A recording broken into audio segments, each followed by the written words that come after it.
এই আপু, কি হলো? তুমি আমার ওটা ধরছো কেন?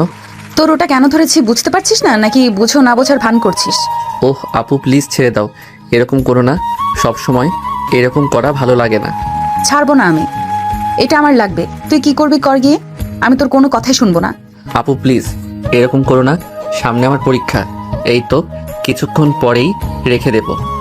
হ্যাঁ, সেজন্যই তো বলছি, সামনে তোর পরীক্ষা। এখন তুই মোবাইল দিয়ে কি করবি? এখন বরং খুব ভালোভাবে পড়াশোনা কর, তা না হলে কিন্তু পরীক্ষায় ভালো রেজাল্ট করতে পারবি না। এটা আমি তোকে বলে দিলাম। আর একটা কথা তোকে বলছি, যদি পরীক্ষায় ভালো রেজাল্ট করতে না পারিস, তাহলে কিন্তু তোর কপালে খারাপ আছে। এটা তোকে বলে দিলাম। এই কথা বলে নিজের হাত থেকে মোবাইল ফোনটা কেড়ে নিয়ে নীলা সেখান থেকে দৌড়ে চলে গেল। আর এদিকে নীল মনে মনে নীলাকে 100টা গালি দিতে লাগলো।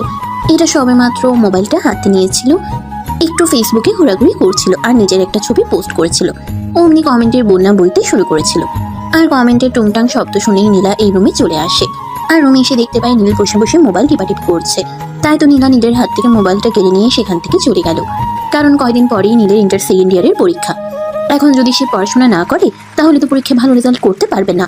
আর পরীক্ষায় ভালো রেজাল্ট করতে না পারলে সবার থেকে অনেক কথা শুনতে হবে। তাছাড়া সবচাইতে বড় কথা হলো, এতদিন ধরে নীল কোনো প্রাইভেট টিচারের কাছে পড়াশোনা করতো না। নীলাই তাকে দায়িত্ব নিয়ে পড়াশোনা করাতো। আর এখন যদি নীল পরীক্ষায় খারাপ রেজাল্ট করে তাহলে তো তার দায়ভার নীলাকে নিতে হবে। ওইদিকে নীলা নীলের কাছ থেকে মোবাইলটা কেড়ে নিয়ে সোজা নিজের রুমে চলে আসে। আর এদিকে নীল যে একটু আগে ছবি পোস্ট করেছিল ওটাতে তখনও টুংটাং করে কমেন্ট আসছিল। নীলার লাভ রিয়েক্ট দিচ্ছে, কমেন্ট করছে। আর অনেক সুন্দরী সুন্দরী মেয়েরা তো তাকে ইনবক্সেও 1000টা মেসেজ করছে। এটা দেখেই নীলার মেজাজটা অনেক বেশি খারাপ হয়ে গেল। তখন এসে নীলের ফেসবুকের ইনবক্সে ঢুকলো আর দেখতে পেল, হাই সুটার্ট, তোমাকে খুব সুন্দর লাগছে। আমার জান পাখিটা সত্যি অনেক সুন্দর। এইভাবে ছবি দিও না, নজর লেগে যাবে। আরে জান, তোমাকে না বলেছি শুধু আমার ইনবক্সে ছবি পাঠাবা, তুমি কেন ফেসবুকে পোস্ট করেছো? মেয়েরা পাগল হয়ে যাবে তো। এই মেসেজগুলো দেখেই নীলার মেজাজ আরো যেন বেশি খারাপ হয়ে গেল। সে কোনোভাবেই আর নিজেকে কন্ট্রোল করতে পারলো না। তখনই মোবাইলটা ফ্লোরে আছাড় মেরে ভেঙে ফেললো। মোবাইলটা ফ্লোরে ছুঁড়ে ফেলতেই বিকট একটা শব্দ হলো আর বাসার সবাই দৌড়ে নীলা রুমে চলে আসলো। সেই সঙ্গে নীল সবাই নীলা রুমে এসে দেখতে পায় নীলা খুব রাগান্বিত হয়ে আছে। এমন অবস্থা দেখে নীলার আম্মু আস্তে আস্তে নীলার পাশে এসে দাঁড়ায় আর বলে, কি ব্যাপার নীলা, কি হয়েছে? কিছু একটা পড়ার শব্দ পেলাম। কিচ্ছু পড়েনি, চুপচাপ এখান থেকে চলে যাও, তা না হলে ভালো হবে না কিন্তু বলে দিলাম। চিৎকার দিয়ে বলে এই কথাটা। নীলা তখনই বাড়ির সবাই খুব ভালোভাবে বুঝতে পারে নীলা অনেক বেশি রেগে গেছে। তাই তার সঙ্গে আর কোনো কথা না বলে সবাই চুপচাপ নিজেদের রুমে চলে গেল। আর এদিকে নীল তখনও সেখানে দাঁড়িয়েছিল, কারণ সে খুব ভালোভাবে বুঝতে পারছিল ঘটনাটা কি হয়েছে। কিন্তু তার সমস্যাটা সেখানে নয়। তার সমস্যা হলো নীলা তার ফোনটা ভেঙে ফেলেছে।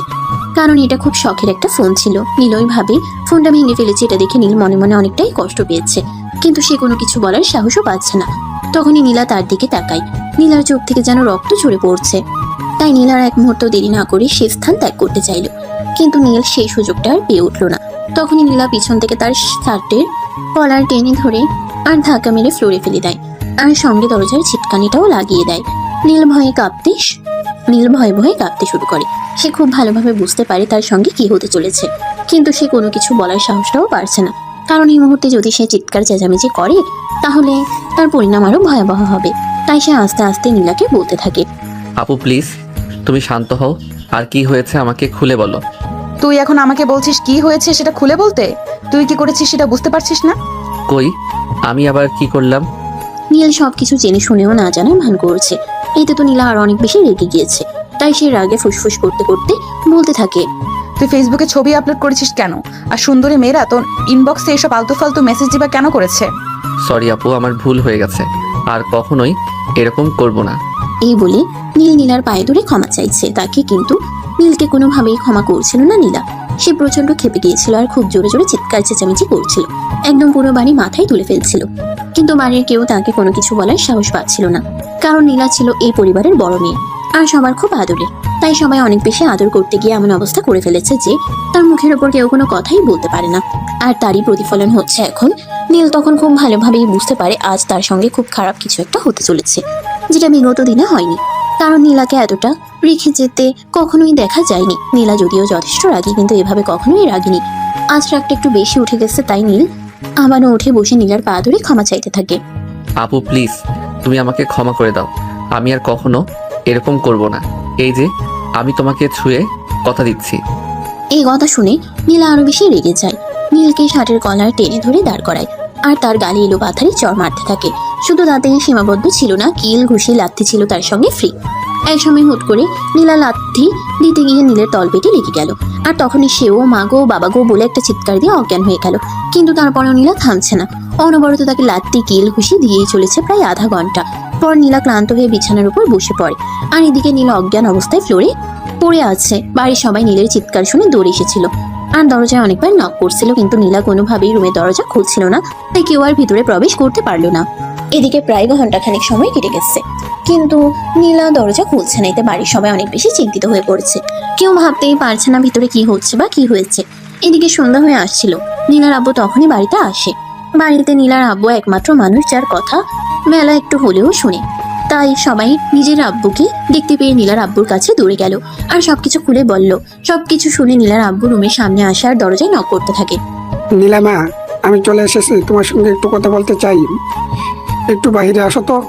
এই বলে নীলার আব্বু পরপর নক করতেই থাকে, কিন্তু নীলা দরজা খুলে না। এভাবে প্রায় 15 মিনিট কেটে যায়। 15 মিনিট পর নীলা দরজা খুলে রুমের বাইরে আসে, আর তখনই সবাই দৌড়ে রুমের ভিতরে গিয়ে দেখতে পায় অজ্ঞান অবস্থায় নীল ফ্লোরে পড়ে আছে। তখন সবাই তাড়াহুড়ো করে নীলকে নিয়ে হসপিটালে চলে গেল, আর এদিকে নীলার আব্বু নীলাকে নিয়ে নিজের রুমে চলে যান আর নীলাকে শান্ত হতে বলেন। এভাবে প্রায় রাত 10টার মতো বেঁচে যায়। এদিকে হসপিটালে নীলকে স্যালাইন ইনজেকশনের ওষুধ দেওয়া হয়েছে। প্রায় রাত 11টার দিকে নীলের জ্ঞান ফিরে আসে। তখন সবাই নীলের কাছে জানতে চায় আসলে কি হয়েছিল। নীল তখন সবাইকে সমস্ত সত্য ঘটনা খুলে বলে। বাড়ির সবাই এই ঘটনা শুনে উল্টে নীলকেই বকাবকি করতে থাকে।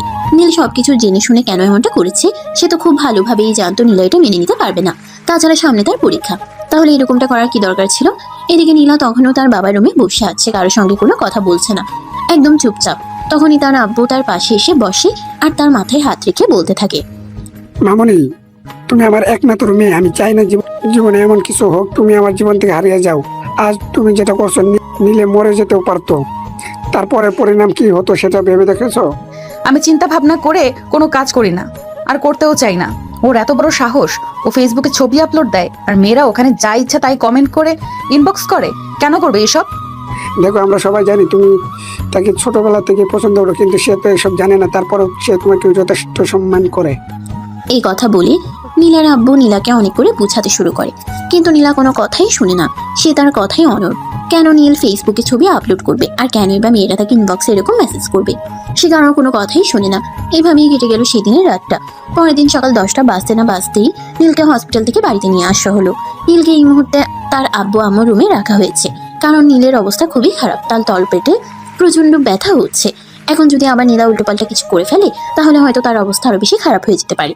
তাই নীলকে এখন সব সময় একটু কেয়ারিং এ রাখতে হবে। অপরদিকে নীল বাসায় এসেছে। এই খবরটা নীলা শোনার পরেও নীলের সঙ্গে একবারও দেখা করতে আসেনি। তার মনে প্রচন্ড রাগ অভিমান, আর এটাকে বাড়ির সবাই খুব ভালোভাবেই নিয়েছে, কারণ নীলা নীলের থেকে দূরে থাকাটাই সবচেয়ে ভালো। এইভাবে দেখতে দেখতে 2 দিন কেটে গেল। নীল আলহামদুলিল্লাহ এখন মোটামুটি সুস্থ, তাই সেই রুম থেকে বের হয়ে বাগানের দিকে এসে হাঁটাহাঁটি করেছিল। তখনই নীলা ওটা দেখতে পেয়ে বাগানে চলে আসে আর নীলকে দেখে সে বলতে থাকে, কি রে, তুই না অসুস্থ ভাব ধরে হসপিটালে চলে গেলি, তাহলে এখন আবার সুস্থ হয়ে ফিরে আসলি কেন? আপু, আমি সত্যি অসুস্থ ছিলাম। তুমি আমার সঙ্গে এরকম কেন করো বলো তো? কেন করি সেটা তুই বুঝিস না? আমি সেই ছোটবেলা থেকেই তোকে ভালোবেসে এসেছি, এটা পরিবারের সবাই জানে। কিন্তু পরিবারের সবাই এই কথাটা জানার পরেও কেন তোকে জানাচ্ছে না? কেন তোকে বারবার তোর করা অন্যায়গুলোকে প্রশ্রয় দিচ্ছে? কেন তোকে এটা জানানো হচ্ছে না বল আমাকে। আপু, এসব তুমি কি বলছো? তোমার কি মাথা খারাপ হয়ে গেছে নাকি?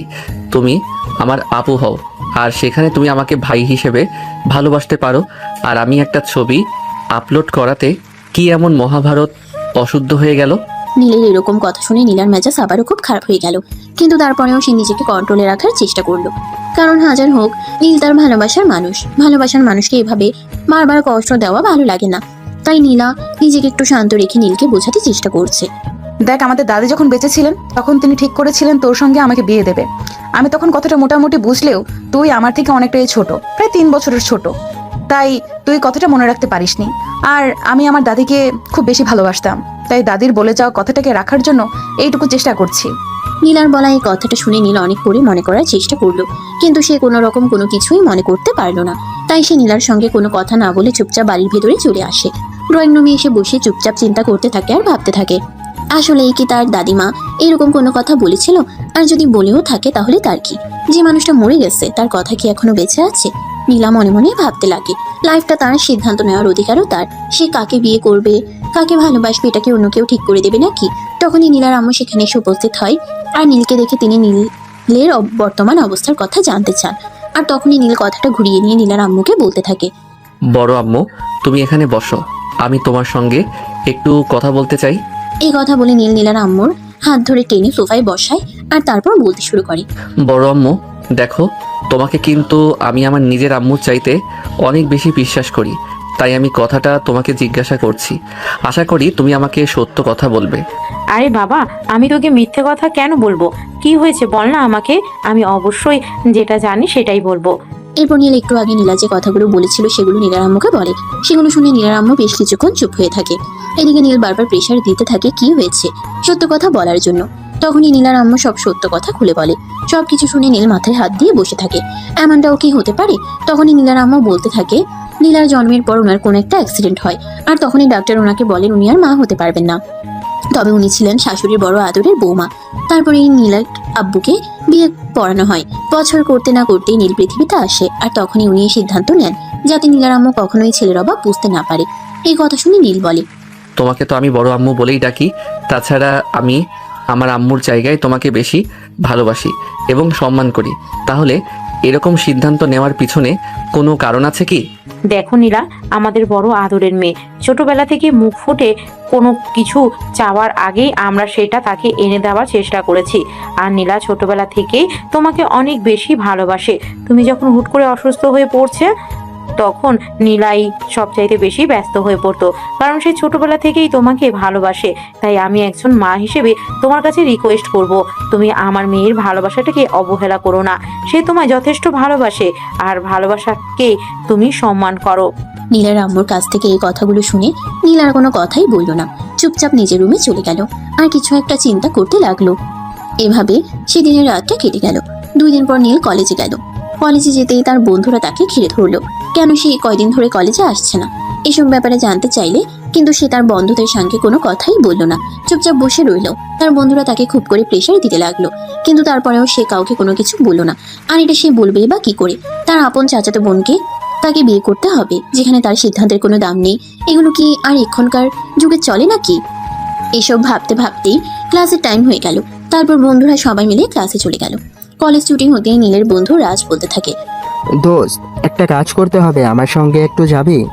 না রে ভাই, আমি তোর সঙ্গে যেতে পারবো না কোথাও। আমার এমনিতেই কোনো কিছু ভালো লাগে না, তার উপর আবার তোরা আমাকে কোনো প্রেশার দিস না, এমনিতেই খুব চাপের মধ্যে আছে। কিন্তু রাজ নীলের কোনো কথাই শুনে না। সে নীলকে জোর করেই বাইকে তুলে নিল আর তারপর চলে গেল একটা পার্কে। সেখানে রাজের গার্লফ্রেন্ড ঈশিতা তার জন্য অপেক্ষা করছিল। পার্কের ভিতর ঢুকেই রাজ তার গার্লফ্রেন্ডের সঙ্গে তার সঙ্গে একটা চেয়ারে বসে কথা বলতে থাকে। আর এদিকে নীল পার্কের বাইরে দাঁড়িয়ে দাঁড়িয়ে অপেক্ষা করছিল কখন রাজ ফিরে আসবে আর সে বাসায় চলে যাবে। এদিকে তখনই হঠাৎ কোথা থেকে নীলা সেখানে চলে আসলো।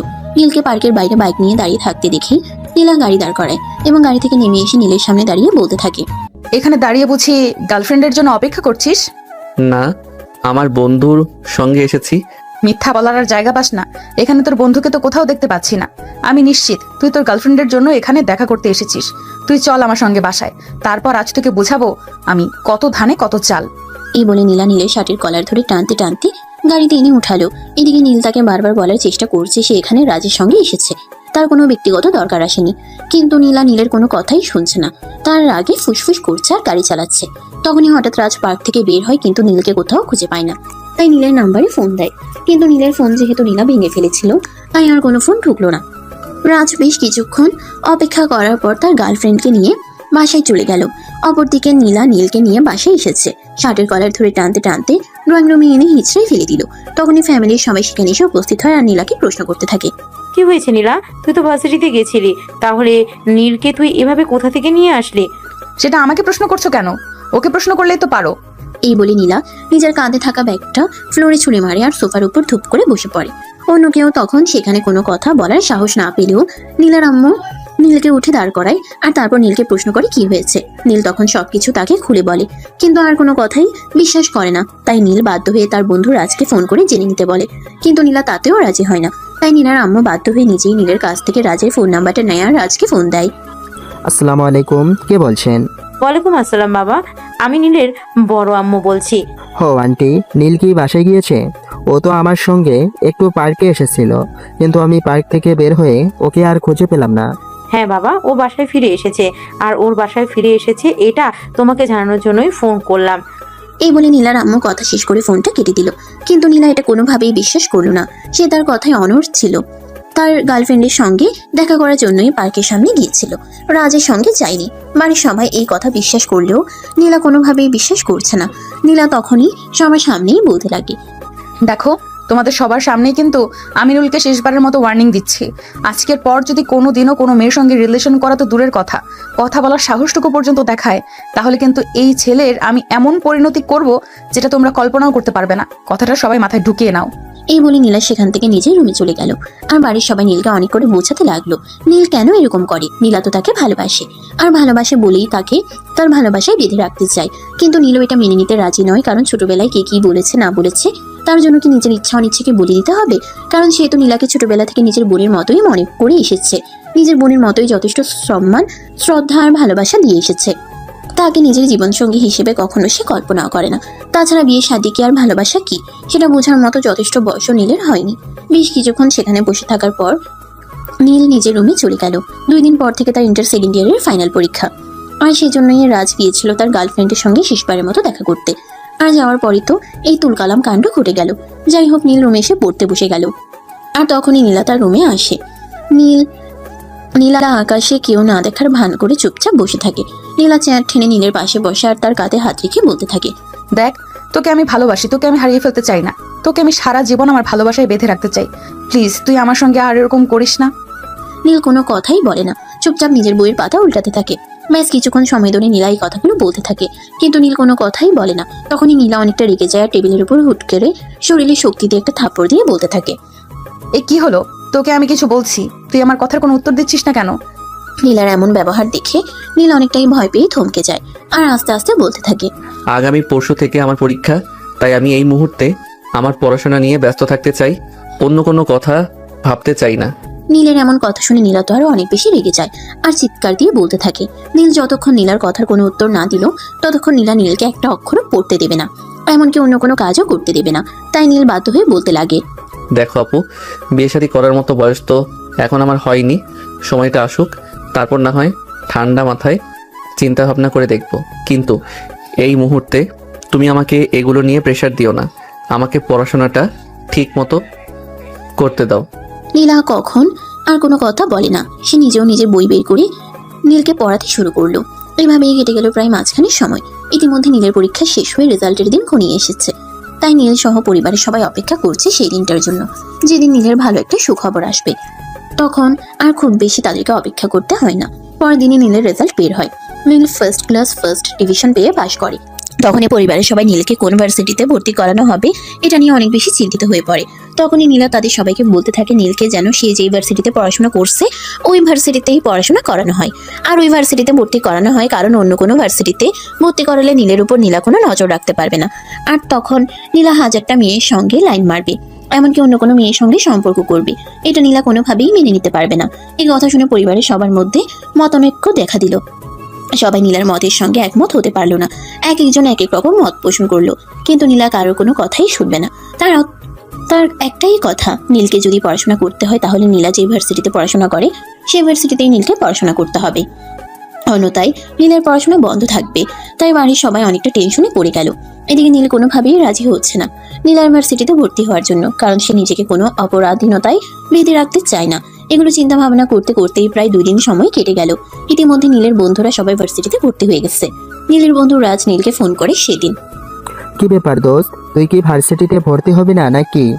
তোকে তো দেখছি একদম ঝিম মেরে বসে আছিস, কোনো সারা শব্দ নেই। আরে ভাই, আমার আর কোনো কিছু ভালো লাগছে না। কেন যে আমার জীবনটা এমন হয়ে গেল সেটাই বুঝতে পারছি না। কেন আমার জীবনের উপর এত পরাধীনতা, এগুলো আমি আর মেনে নিতে পারছি না। কেন হচ্ছে আমার সঙ্গে এগুলো? এই বলে রাজকে কয়েকদিন ঘটে যাওয়া সমস্ত ঘটনা খুলে বলে নীল। সবকিছু শুনে রাজ নীলকে বলে, দেখ, আমার মনে হয় তোর নীলা আপুর কথা মনে নেওয়াই সবচাইতে ভালো, কারণ আমি যতটুকু বুঝতে পারছি নীলা আপু তোকে ভালোবাসে। তাছাড়া তোর ফ্যামিলিতে নীলা আপুর উপরে গিয়ে কথা বলার সাহস কারণ নেই। যদিও সবাই একটু হলেও মত বিরোধিতা করছে, কিন্তু নীলা আপুর বিরুদ্ধে গিয়ে কেউ কোনো কিছুই করার সাহস পাবে না। তাই তুই যাই কিছুই করিস না কেন, নীলা আপুর বিরুদ্ধে গিয়ে কিছুই করতে পারবি না। আরে ভাই, আমি বুঝতে পারছি না এই মেয়েটা আমার সঙ্গে এরকম কেন করছে। সে তার জীবন নিয়ে থাকুক না, আমি তো তাকে কোনো বাধা দিচ্ছি না। তাহলে সে আমার জীবনের উপর অধিকার খাটাতে চাইছে। আমি কি তার উপর কোনো কিছু চাপিয়ে দিয়েছি নাকি যে সে আমার উপর এভাবে জোর করে চাপিয়ে দিতে চাইছে? এভাবে বেশ কিছুক্ষণ কথা চলে রাজ আর নীলের মধ্যে। রাজ নীলকে খুব ভালোভাবে বোঝায় সে যেন নীলার এই কথাগুলো মেনে নেয়, কারণ এটাই তার জন্য ভালো হবে। এখন বর্তমানে নীলের পড়াশোনা কন্টিনিউ করার জন্য এটা ছাড়া অন্য কোনো উপায় নেই। ভবিষ্যতে যা হয় দেখা যাবে। তাই নীল মনে মনে চিন্তা করলো রাজ যেটা বলেছে সে এটাই করবে। বিকেলবেলা নীল নিজের রুমের ব্যালকনিতে বসে আছে। তখনই নীলা তার সঙ্গে দেখা করতে আসে। নীলা নীলকে রুমে খুঁজে না পেয়ে ব্যালকনিতে চলে আসে।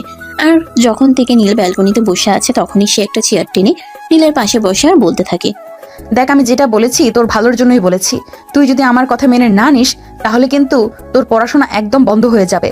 তখন কিন্তু তুই আমাকে কোনো দোষ দিতে পারবি না। ঠিক আছে, কোনো সমস্যা নেই, আমি তোমার কথা মেনে নিলাম। তবে একটা কথা বলে দিচ্ছি, তোমায় ভার্সিটিতে যেন কেউ জানতে না পারে তুমি আমার চাচাতো বোন হও। ঠিক আছে, কেউ এ ব্যাপারে কোনো কিছু জানবে না, তুই নিশ্চিন্তে থাকতে পারিস। এই কথা বলে নীল সেখান থেকে চলে গেল। আর পরের দিন সকালবেলা ঘুম থেকে উঠে সে নীলকে ঘুম থেকে ডেকে তুলে ভার্সিটি যাওয়ার জন্য তৈরি হতে। নীল ঘুম থেকে উঠে নাস্তা করে তারপর তৈরি হয়ে গেল। তারপর দুজনে রওনা দিল ভার্সিটির উদ্দেশ্যে। ভার্সিটির গেট দিয়ে ভিতরে প্রবেশ করতে যাবে তখনই নীলার কিছু দুষ্ট বান্ধবীর সঙ্গে দেখা হয়ে যায়। কি ব্যাপার বান্ধবী, তোর সঙ্গে এই হ্যান্ডসাম ছেলেটা কে? সে যেই হোক, এত সব তাদেরকে জানতে হবে না। শুধু এইটুকু কথা বলে দিচ্ছি, ওর দিকে নজর দিস না, তাহলে চোখ তুলে মার্বেল বসিয়ে দেব। আরে ভাই, এরকম করে বলছিস যেন সে তোর বয়ফ্রেন্ড হয়। হ্যাঁ, সে আমার বয়ফ্রেন্ড হয়, আর ভবিষ্যতে আমি তাকেই বিয়ে করব। কেন, তোর কোনো সমস্যা আছে নাকি? এই কথা শুনে উপস্থিতি নীলার সব বান্ধবীরা হাহা করে এসে ওঠে। আর সবাই নীলাকে অনেক টিটকারি মার্কা কথা বলতে থাকে। কিন্তু নীলা সেসব কথার কোনো তোয়াক্কা না করে নীলকে নিয়ে সেখান থেকে চলে যায় একদম প্রিন্সিপালের কেবিনে। তারপর স্যারের সঙ্গে কথা বলে নীলা নীলের ইউনিভার্সিটিতে এডমিশনের ব্যাপারটা সেরে নেয়। তারপর নীলকে তার ক্লাসরুম পর্যন্ত পৌঁছে দিয়ে নীলা নিজের ক্লাসে চলে আসে। আর এদিকে আবার তখনও তার বান্ধবীদের দুষ্টুমি শুরু হয়ে যায়। কে রে বান্ধবী, এই পিচ্চি বয়ফ্রেন্ড কোথা থেকে জোটালি? আমাদের তো বললি না। আমাদেরও তো এরকম কচিমাল ধরতে ইচ্ছে করে। তো আমি কি করব? এইসব কথা তোরা আমাকে বলছিস কেন? প্রতিটা যখন কচি জিনিসের প্রতি এতই আকর্ষণ, তাহলে তোরা নিজেরা খুঁজে নিচ্ছিস না কেন? আরে ভাই, ওটাকেই দিয়ে দে না, হেব্বি কিউট আছে কিন্তু। তোকে না আগেই বলে দিয়েছি সাবধান, এটার দিকে একদম নজর দিবি না। এটা আমার ব্যক্তিগত জিনিস। যদি এই জিনিসটার প্রতি নজর দিয়েছিস তাহলে বলছি তো তোকে চোখ তুলে মার্বেল বসিয়ে দেব। এরপর রিমি নীলার সঙ্গে আর কোনো কথাই বলে না। দেখতে দেখতে ক্লাসের টাইম হয়ে গেল। সেদিন ভার্সিটি ছুটি হয় দুপুর 2টার দিকে। যেহেতু বছরের শুরু দেখছিল তাই একটু তাড়াতাড়ি ছুটি হয়ে যেত। নীলা ক্লাস থেকে বের হয়ে নীলের জন্য অপেক্ষা করছিল। ভার্সিটির গেটের সামনে তখনই দেখতে পেল নীল একটা মেয়ের সঙ্গে হাসতে হাসতে কথা বলতে বলতে গেটের দিকে আসছে। এটা দেখে তো নীলার মেজাজ একদম 360 ডিগ্রি অ্যাঙ্গেলে গরম হয়ে গেল। সে তখনই সেখান থেকে দৌড়ে গিয়ে মেয়েটার গালে ঠাস ঠাস করে 2টা থাপ্পড় বসিয়ে দিয়ে বলতে থাকে, এই মেয়ে, তোর এত বড় সাহস আমার ব্যক্তিগত জিনিসের সঙ্গে এইভাবে এসে এসে কথা বলছিস? আরে আপনি তো বড় আজব মানুষ। আমরা একই ক্লাসে পড়াশোনা করি, সেই সূত্রে আমরা দুজন কথা বলতেই পারি, কিন্তু তাই বলে আপনি এরকম কেন করছেন? কে আপনি? মেয়েটার এমন কথায় নীলা আরো অনেক বেশি রেগে যায়। তাই নীল বিষয়টা সামাল দেওয়ার জন্য বলতে থাকে, আরে আপু, তুমি আমার বন্ধুর সঙ্গে এরকম করছো কেন? সে আমার ক্লাসমেট। ক্লাসের একটা ব্যাপারই আমরা দুজনে কথা বলছিলাম। তাছাড়া হেসে কথা বলা তো আর পাপ নয়।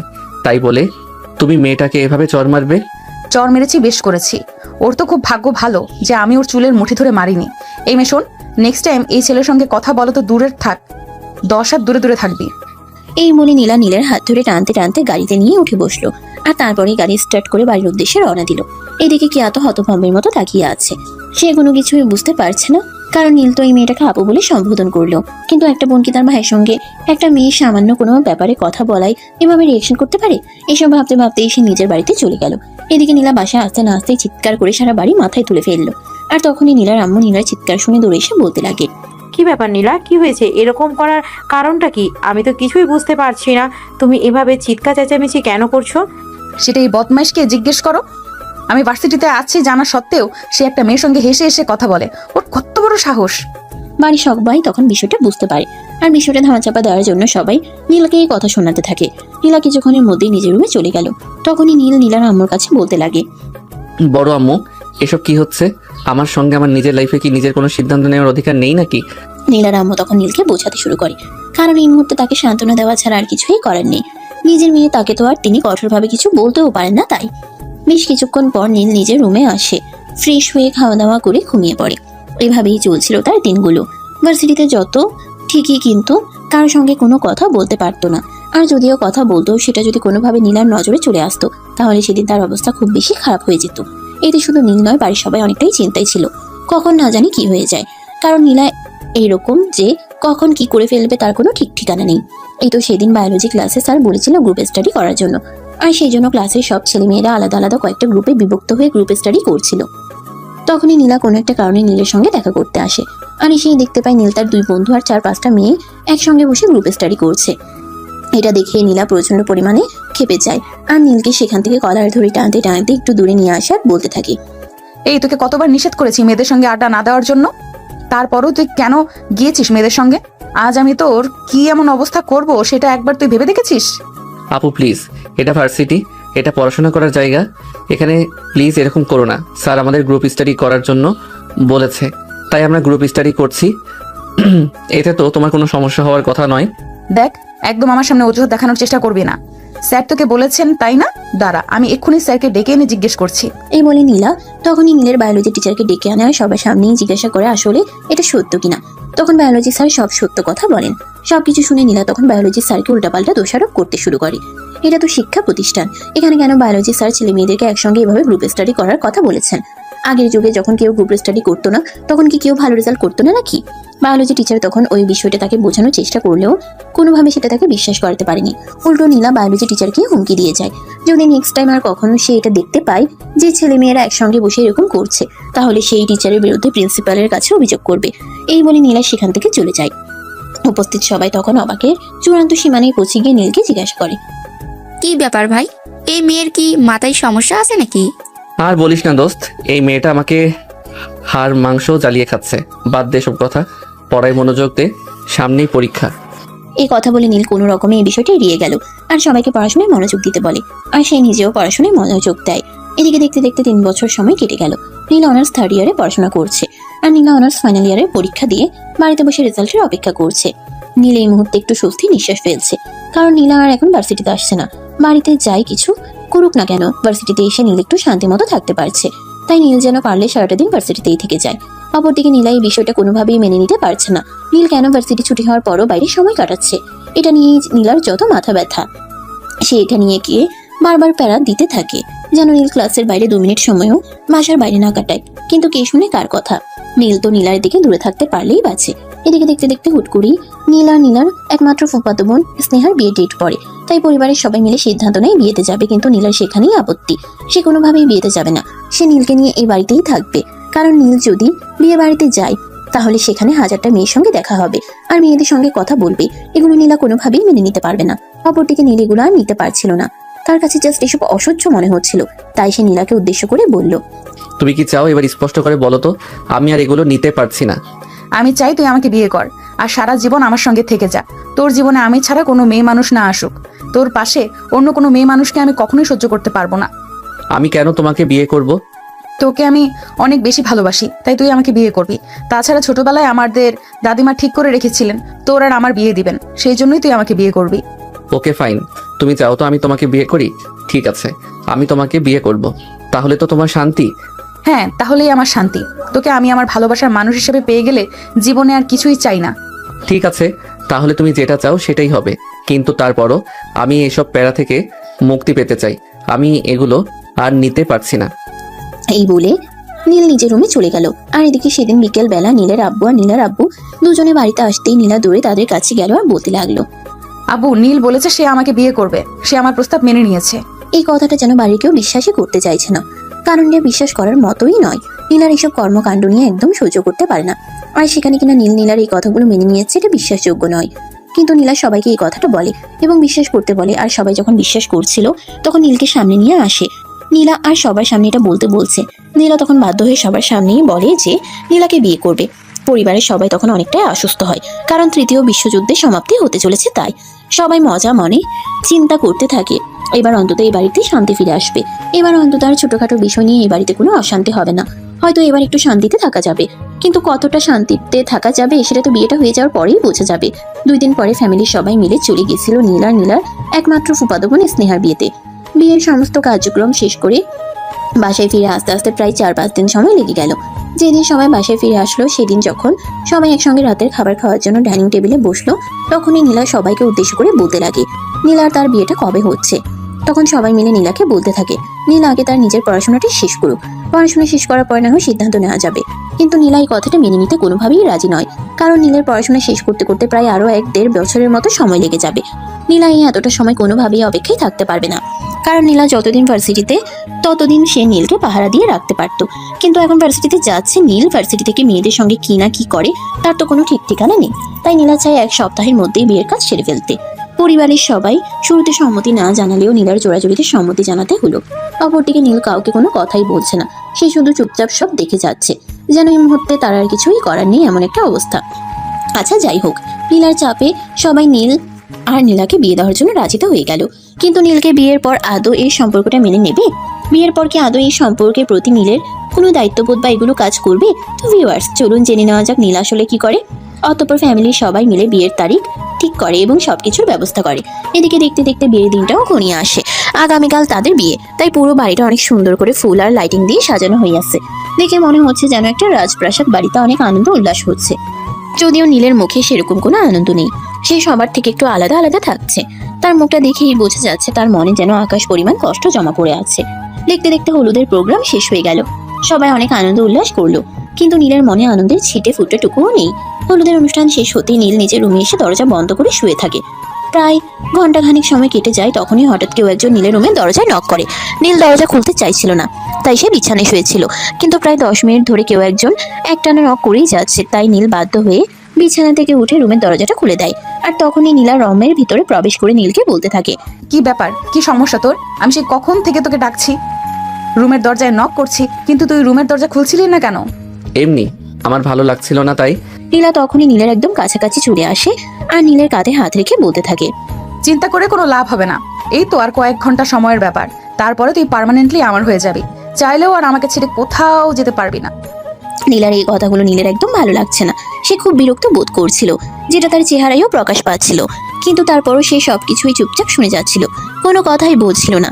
বেশ কিছুক্ষণ সময় চলে গেল, নীলা একা একাই পকপক করছিল, কিন্তু নীল কোনো উত্তর দিচ্ছে না। এটা দেখে নীলা কিছুটা খেপে গিয়ে বলতে লাগলো, কিরে, আমি সে কখন থেকে বকবক করে চলেছি, কিন্তু তুই আমার কথার কোনো উত্তর দিচ্ছিস না, এভাবে চুপচাপ আছিস কেন? এমনি যা বলার তো তুমি বলছো, তাহলে এখানে আমি আর কি বলবো? আমার মনে হয় এখানে আমার কথা না বলে থাকাটাই সবচাইতে বেশি ভালো। আচ্ছা বল না, আজ আমাকে কেমন লাগছে? সুন্দর লাগছে। এইভাবে কেউ বলে? একটু ভালো করে বল। নীল কিছু বলতে যাবে, তখনই নীলার আম্মু নীলাকে ডাকতে থাকে ড্রয়িং রুমে কেউ এসেছে নীলার সঙ্গে দেখা করার জন্য। তাই নীলা আর কোনো কথা না বলে সেখান থেকে চলে গেল। আর এদিকে নীল যেন নীলার চলে যাওয়াতে হাফ ছেড়ে বাঁচলো। কোনো রকমে সেই দিনকার রাতটা চলে গেল। পরের দিন সকাল হতে না হতেই বাড়িতে বিয়ের তোড়জোড় শুরু হয়ে গেল। পার্লার থেকে মেয়েরা চলে এসেছে নীলাকে সাজানোর জন্য। সেই সকাল থেকে চাঁদপুর চলছে, কিন্তু এখনো যেন সাজগোজ সেই সবার কোনো নামগন্ধ নেই। এখন অলরেডি দুপুর 2টা বেজে গেছে। যেহেতু বাড়ির রিসেপশনের আয়োজন করা হয়েছে, তাই কাজী সাহেব একদম বাড়িতেই চলে এসেছেন বিয়ে পড়ানোর জন্য। কিন্তু কাজী সাহেব এসেও প্রায় 1 ঘন্টা ধরে বসে আছেন, কিন্তু নীলার সাজ এখনো শেষ হচ্ছে না। পার্লারের মেয়েরা তাকে সাজাচ্ছে, আবার সবকিছু মুছে আবার নতুন করে সাজাচ্ছে, তার যেন সাজ পছন্দই হচ্ছে না। এটা দেখে নীলার আম্মা একটু রেগে গেল আর নীলাকে বলতে লাগলো, এসব কি হচ্ছে নীলা? আজ তোমার বিয়ে, কাজী সাহেব চলে এসেছে, তারপরেও এখনো তোমার সাজগোজ শেষ হচ্ছে না কেন? আর কত সাজবে তুমি? আম্মু, বিয়ে তো জীবনে একবারই হয়, তাহলে বিয়ের দিন যদি মন মতো সাজতেই না পারি তাহলে কবে সাজবো বলো? আজকের দিনটাই তো। এত কথা বলো না তো। এই বলে নীলা তার আম্মুকে রুম থেকে চলে যেতে বলে, আর এদিকে আবারও সাজতে শুরু করে। প্রায় বিকেল 4টার দিকে নীলার সাজগোজ শেষ হয় আর সে ড্রয়িং রুমে আসে। তারপরে বিয়ের রেজিস্ট্রি পর্ব শেষ হয় আর বাড়ির সব মেহমান আত্মীয় স্বজন খাওয়া দাওয়ার পরপর শেষ করে। অপরদিকে নীল তখন তার কিছু বন্ধু বান্ধবের সঙ্গে আড্ডা দিচ্ছিল। আরে ভাই, শেষে কিনা নিজে চাইতে বড় চাচাতো বোনকে বিয়ে করলি? কি করবো বল, আমার কপালটাই খারাপ। কত করে চেষ্টা করলাম এই বিপদটাকে গার এই বিপদটাকে ঘাট থেকে সরানোর জন্য, কিন্তু এটা তো কোনোভাবে পেরেই উঠলাম না। দেখ ভাই, আমাদের সামনে সাধু সাজবার কোনো প্রয়োজন নেই। আমরা খুব ভালোভাবেই বুঝতে পেরেছি এক হাতে কখনো তালি বাজে না। নিশ্চয় এতে তো সম্মতি ছিল, তাই তো বিয়ে পর্যন্ত এসে গেছে সম্পর্কটা। তা না হলে তো এত দূর আসতো না। ভাই, তোরা যদি আমাকে বিশ্বাস না করিস তাহলে তোদেরকে কিছুই বলার নেই। হ্যাঁ, এটা তো সত্যি। যদি নীলের বন্ধু বান্ধবরা নীলের কথা বিশ্বাস না করে তাহলে নীল আর কি করতে পারে? কারণ নীল যেটা সত্যি সেটাই বলেছে। সে তো হাজারবার চেষ্টা করেছে এই সম্পর্কটা থেকে নিজেকে মুক্তি দেওয়ার জন্য, নিজেকে একটু ভালোভাবে বাঁচিয়ে রাখার জন্য, নিজেকে একটু স্বাধীনতা দেওয়ার জন্য, কিন্তু সে তো এটা কোনোভাবেই পেরে ওঠেনি। যাই হোক, দেখতে দেখতে সন্ধ্যা গড়িয়ে রাত হয়ে আসলো। নীলা নিজে দাঁড়িয়ে থেকে বাসর ঘর সাজানোর ব্যবস্থা করেছে। সে কাউকেই বিশ্বাস করে না, কারণ জীবনের স্পেশাল একটা দিন, এই দিনটার স্পেশাল মুহূর্তটা নষ্ট হয়ে যাক এটা সে কোনোভাবেই চায় না। ডেকোরেশনের লোকেরা তো বলছিল নীলাকে এখান থেকে চলে যেতে, তারা সবকিছু ঠিকঠাক করে নেবে, কিন্তু নীলা তাদেরকে একটু ভরসা না করে সে এখানেই দাঁড়িয়ে থাকে। আর সবকিছু কাজ শেষ হলে তারপর সে রুম থেকে বের হয়। রুম থেকে বের হয়ে এসে নীলকে খুঁজতে শুরু করে, কিন্তু নীলকে কোথাও খুঁজে পায় না। তাই সে বাড়ির সবার কাছে নীলের ব্যাপারে জিজ্ঞাসা করতে থাকে, কিন্তু কেউ নীলের ব্যাপারে কোনো কিছুই জানে না।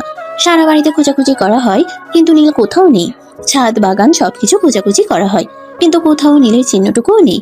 এদিকে বাড়ির সবার মনে চিন্তা লেগে গেছে, নীল এভাবে হঠাৎ করে কোথায় গেল? নীল তো এভাবে হঠাৎ করে কোথাও চলে যাওয়ার মতো ছেলে নয়। তাই সবাই চারদিকে খুব ভালো করে খুঁজতে থাকে। অপরদিকে নীলের বন্ধুরাও তখনও সেখানে রয়ে গিয়েছিল। তাই নীল আর এক মুহূর্ত দেরি না করে নীলের বন্ধুদের কাছে চলে যায় আর তাদেরকে ট্রেট করে বলতে থাকে, এই, তোরা আমাকে বল নীল কোথায়? আমি খুব ভালো করে জানি তোরা জানিস নীল কোথায় গেছে। আপু প্লিজ বিশ্বাস করুন, আমরা এ ব্যাপারে কোনো কিছু জানি না।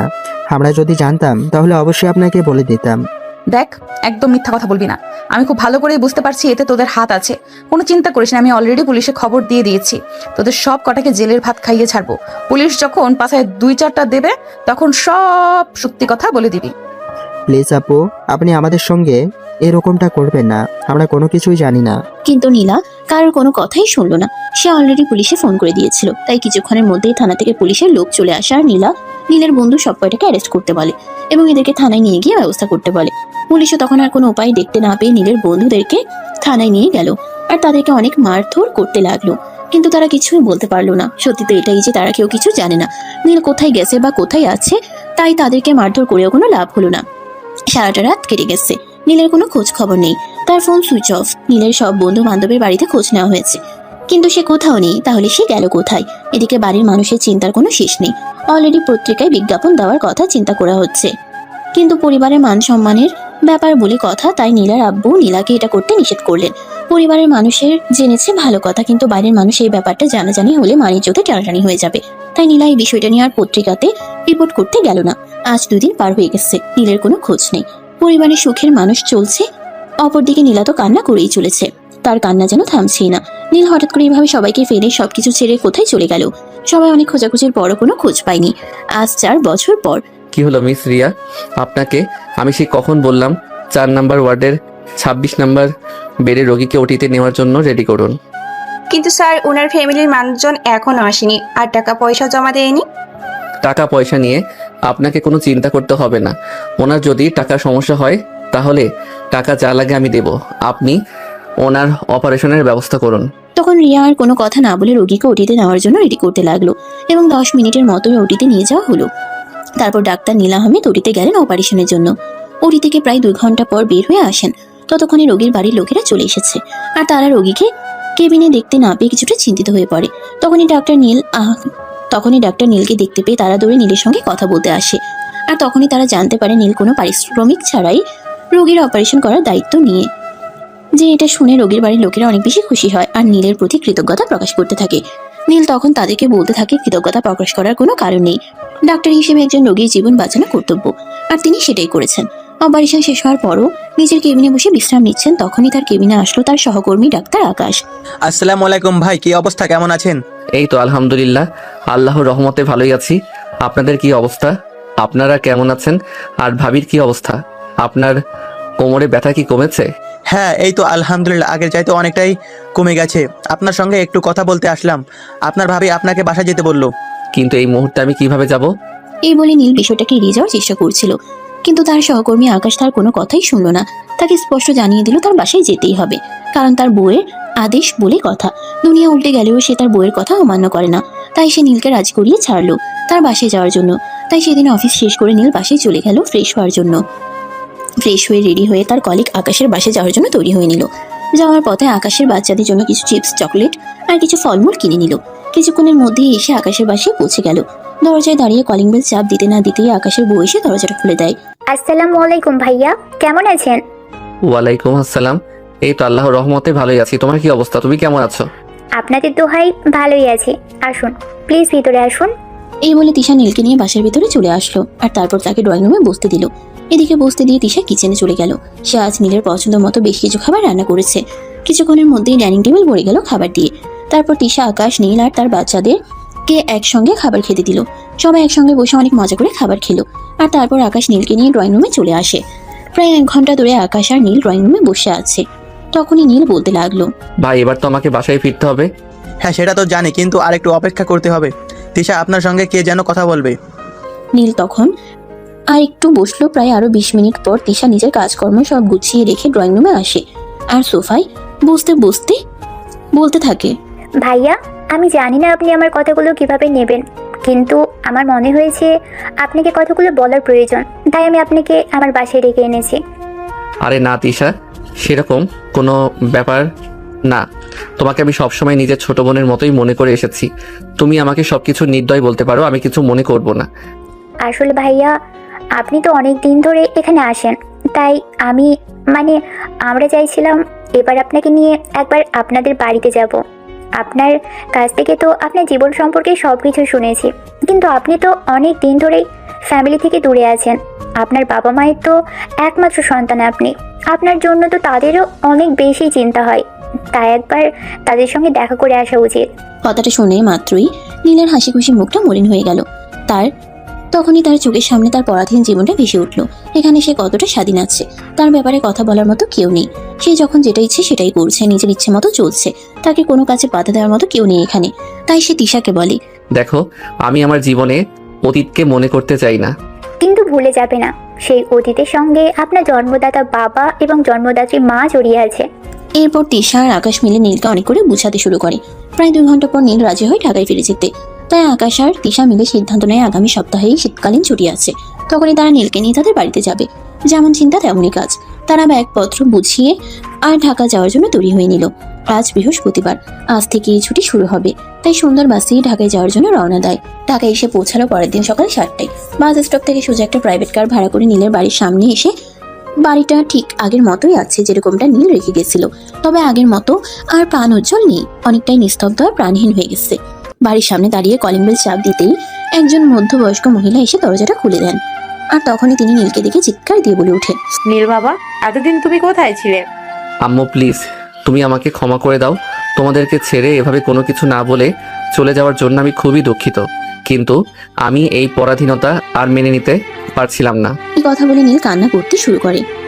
এদিকে আকাশ আর তিশা তাদের দুজনকে সান্ত্বনা দিতে থাকে। তাই বেশ কিছুক্ষণ সময় এভাবেই কেটে গেল। তারপর নীলের আম্মু তাদের 3জনকে বাসার ভিতরে এনে ড্রয়িং রুমে বসতে দিলেন। আর ততক্ষণে বাড়ির সবাই সেখানে চলে এসেছে। অপরদিকে নীলা নিজের রুমে বসে আপন মনে গান গাইছিল। তখনই ড্রয়িং রুমে অনেক মানুষের কথাবার্তার আওয়াজ শুনে সেটি দিয়ে নিজের দিকে আসতে থাকে। তখনই তার চোখ পড়ে নীলের দিকে। নীলকে দেখা মাত্রই সে থমকে গেল আর এক পাও সামনের দিকে এগোনোর সাহস করলো না। তার বুকের ভেতরটা কেমন যেন করে উঠলো। সে চিৎকার দিয়ে বলে উঠলো, কেন ফিরে এসেছিস আবার? আমাকে আরো কষ্ট দিতে?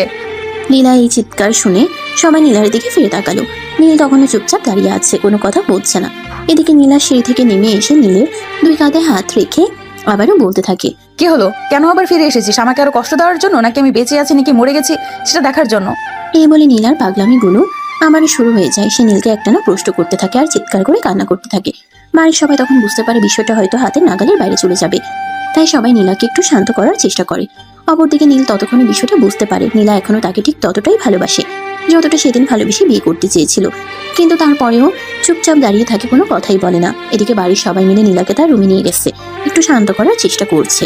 অপরদিকে নীল তখনই তার আম্মুকে বলতে থাকে, আম্মু, আমি শুধু একটাবার তোমার সঙ্গে দেখা করার জন্য এখানে এসেছিলাম। তোমার সঙ্গে দেখা হয়ে গেছে, এখন আর এক মুহূর্ত আমি এখানে থাকবো না, আমি চলে যাচ্ছি। এই বলে নীল তখনই নিজের লাগেজ নিয়ে বাড়ি থেকে বের হয়ে চলে যেতে চাইছিল। আকাশ আর দিশা তখন তার পথ আগলে দাঁড়িয়ে আর বলতে থাকে, যে মানুষটা তোমাকে নিজের চাইতেও বেশি ভালোবাসে, যে মানুষটার এত বছর ধরে তোমার অপেক্ষায় পথ চেয়ে বসে আছে, সেই মানুষটাকে তুমি আবারও কষ্ট দিয়ে চলে যাবে, এটার অধিকার তোমার নেই। বাড়ির সবাইও তখন নীলকে এই কথাই বলতে থাকে। নীল তখন কি করবে কিছুই ভেবে পাচ্ছে না। সেদিন নিজেকে একটু স্বাধীনতা দেওয়ার জন্য এভাবেই সবাইকে ফেলে কাউকে কিছু না জানিয়ে বাড়ি থেকে পালিয়ে গিয়েছিল। আজ আবার সেই পরাধীনতা নিজেকে বন্দি করবে। নীল চুপচাপ বসে আছে, কোনো কথাই বলছে না।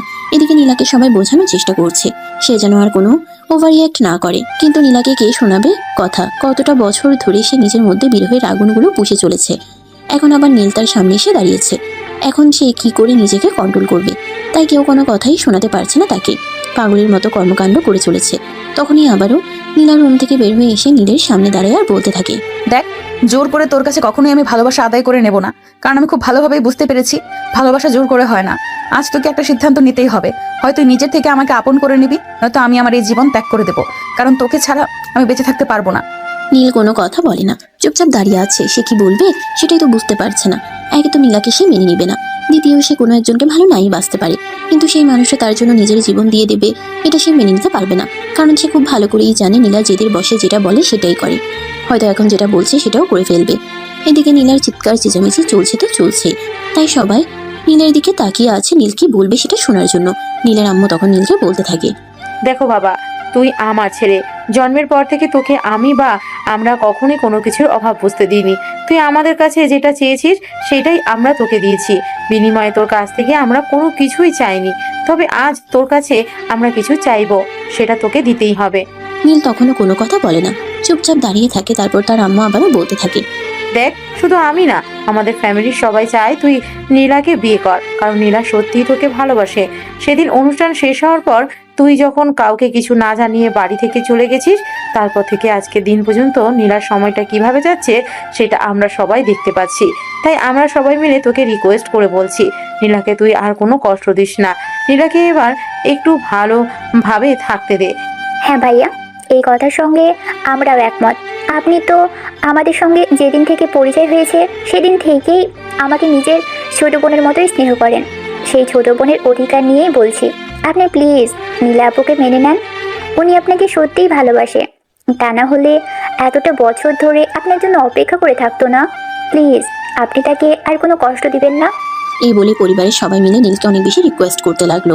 সবার কথা শুনে নীলের মনেও কিছুটা দয়া আর ভালোবাসার উদয় হলো।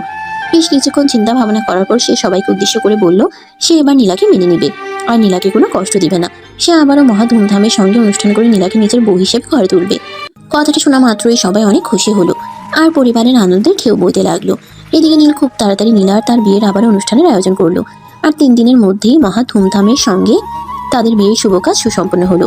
এবার আকাশ আর তিশা দুজনে দায়িত্ব নিয়ে নিজের হাতে নীলার জন্য বাসর ঘর প্রস্তুত করেছে। নীলাকে তিশা নিজের হাতে অনেক সুন্দর করে সাজিয়ে দিয়েছে। এদিকে এবার হয়েছে উল্টো ঘটনা। প্রতিবার তো মেয়েরাই বাসর ঘরে বসে অপেক্ষা করে ছেলেদের জন্য, কিন্তু এদিকে নীল বাসর ঘরে বসে অপেক্ষা করছিল নীলার জন্য।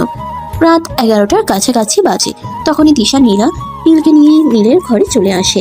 তিশা নীলাকে আকাশের হাতে তুলে দেয় আর বলতে থাকে, ভাইয়া এবার আমাকে আমার পাওনাটা বুঝিয়ে দাও, আমি চলে যাচ্ছি। তোমাদের রোমান্টিক মুহূর্তে আর কোনো সময় নষ্ট করব না, তাড়াতাড়ি দাও বলছি। মানে তুমি আবার আমার কাছে কোনো কিছু পাও নাকি? ও মা, এত কষ্ট করে তোমার জন্য বাসর ঘর সাজালাম, তারপর আবার তোমার বউকে সাজিয়ে গুছিয়ে আনলাম, এর জন্য বুঝি আমার কোনো পাওনা হয় না? তাড়াতাড়ি দাও আমার পাওনাটা, আমি এক্ষুনি চলে যাচ্ছি, তা না হলে কিন্তু আমি এখান থেকে যাব না আর তোমার বাসরও করতে দিব না। এই বলে তিশা সেখানে দাঁড়িয়ে থাকে। নীল তখন আর কোনো উপায়ান্তর না পেয়ে পকেট থেকে বেশ কয়েকটা 1000 টাকার নোট বের করে তিশার হাতে তুলে দিল। তিশা টাকাগুলো গুনে দেখলো প্রায় 50,000 আছে, তাই সে খুশি মনে সেখান থেকে চলে গেল। আর এদিকে তিশা চলে যাওয়ার পর সঙ্গে সঙ্গে নীল দরজাটা বন্ধ করে দেয় আর নীলার কাছে চলে আসে। নীলার কাছে আসতেই নীলকে সালাম করতে চায়, তখনই নীল তাকে আটকে দেয় আর বলতে থাকে, এই কি করছো তুমি? তুমি আমাকে সালাম করছো কেন? তুমি তো আমার ভালোবাসার মানুষ, আমার মহারানী, তোমার জায়গা আমার বুকে। তাই নাকি? তাহলে এত বছর ধরে কষ্ট দিয়েছো কেন? তুমি জানো তোমার জন্য কতটা কষ্টে আমার সময়টা কেটেছে? জানি, কিন্তু আমি বুঝতে পারিনি, তাই আমি তোমার কাছে ক্ষমা চাইছি। প্লিজ তুমি এবারের মতো আমাকে ক্ষমা করে দাও। আমি আর কখনোই এরকম করব না, কখনোই তোমাকে কষ্ট দেওয়ার কথা চিন্তাও করব না। আর যেখানেই যাই না কেন তোমাকে সঙ্গে নিয়ে তারপরেই যাব। সত্যি বলছো তো? একদম সত্য কথা বলছি। তাহলে চলো শুরু করা যাক, যেটার জন্য দীর্ঘ 26 বছর ধরে অপেক্ষা করছি। এই কথাটা বলা মাত্রই নীল আর এক মুহূর্তও দেরি না করে নীলাকে টান দিয়ে নিজের বুকের সঙ্গে মিশিয়ে নিল। আর নীলার ঠোঁট দুটো নিজের দখলে নিয়ে গভীরভাবে চুমু খেতে শুরু করলো। এইভাবেই চলে গেল প্রায় বেশ কিছুক্ষণ সময়। তখনই নীলা বলতে লাগে, এইভাবে শুধু চুমু খেলে তো ঠোঁটের জ্বালাটাই মিটবে, অন্য কিছু তো আর মিটবে না। ও তাই বুঝি, তাহলে চলো। এই বলে নীলাকে নিয়ে বিছানায় চলে আসলো। আর তারপর কি হয় সেটা তো সবারই জানা, ও সবার নাই বললাম। সারা রাত ধরে চললো তাদের ভালোবাসার আদান প্রদান পর্ব। ফজরের আজান দেওয়ার পরেই তারা দুজনেই ফ্রেশ হয়ে এসে ঘুমিয়ে পড়লো। ঘুম ভাঙলো সকাল 10টায় তিশার ডাকে। তিশা তাদের দুজনকে ডাইনিং রুমে এসে নাস্তা করার জন্য ডাক দেয়। আর তারপর সবাই মিলে একসঙ্গে নাস্তা শেষ করে এরপর দেখতে দেখতে আরো 2 দিন সময় কেটে গেল। ইতিমধ্যে তাদের ছুটির সময় শেষ হয়ে এসেছে। তাই নীল পরিবারের সবার সঙ্গে নীলার ব্যাপারে কথা বলতে চায় এবং সে নীলাকে তার সঙ্গে নিয়ে যেতে চায়। পরিবারের সবাই তখন ওই কথার শুনে অনেক খুশি হয়। কেউই তখন নীলের এই কথার বিরোধিতা করে না। সবাই খুশি মনে নীলাকে নীলের সঙ্গে যেতে দেয়। তারপরেই নীলাকে নিয়ে সিলেটে চলে আসে। এরপর তাদের দিনগুলো ভালোই চলছিল, সুখ শান্তি আর সম্প্রীতিতে ভরপুর। তাদের সংসারে ভালোবাসা আর সুখের কোনো অভাব ছিল না। তাছাড়া তাদের উপর ছিল পরিবারের ছায়া। পরিবারের মানুষগুলো তাদের দুজনকে সবসময় সাপোর্ট করত। তাই তাদেরকে কখনোই সেরকম কোনো বিপদের সম্মুখীন হতে হয়নি। যদিও কখনো কোনো ঝামেলায় পড়েছে, পুরো পরিবারকে তাদের পাশে পেয়েছে। তাই সেই ঝামেলা থেকে উঠে আসতে খুব একটা সময় লাগেনি। এদিকে দেখতে দেখতে 3 বছর সময় কেটে গেল। ইতিমধ্যে নীলা মা হতে চলেছে। এদিকে নীল সারাক্ষণ হসপিটাল আর রোগী নিয়ে ব্যস্ত থাকে। নীলাকে খুব একটা সময় দিতে পারে না। তাই নীলাকে বলে ঢাকায় চলে যাওয়ার জন্য। কিন্তু নীলা এটাতে কোনোভাবেই রাজি হয় না, কারণ সে নিজেকে ছাড়া এক মুহূর্তও থাকতে পারবে না। সে কোনোভাবেই ঢাকায় যাবে না। তার যত কষ্টই হোক সে এখানেই থাকবে। তাই নীল সিদ্ধান্ত নেয় নীলার জন্য একটা নার্স রাখবে। সেই সিদ্ধান্ত মোতাবেক পরের দিন সন্ধ্যাবেলা যখন ডিউটি থেকে আসে তার সঙ্গে একটা মেয়েকে নিয়ে আসে। এটা দেখে তো নীলার মাথা একদমই গরম হয়ে যায়। আর সে চিৎকার করে বলতে থাকে, এগুলো কি হচ্ছে? আমার বাসায় মেয়ে নিয়ে আসা হয়েছে কেন? আরে বাবা, মাথা ঠান্ডা করো। এভাবে কেউ চিৎকার চেঁচামেচি করে না। তো কি করব? আমি তোমাকে কোলে তুলে নিয়ে নাচবো নাকি? তুমি আমার সামনে আমার বাসায় মেয়ে নিয়ে আসবে, এগুলো আমাকে বসে বসে দেখতে হবে? আরে বাবা, আমি কি আমার জন্য মেয়ে নিয়ে এসেছি নাকি? আমি তোমার জন্য মেয়ে নিয়ে এসেছি। আর এটা কোনো মেয়ে নয়, এই হলো নার্স। আমি তোমার দেখাশোনার জন্যই ওকে নিয়ে এসেছি।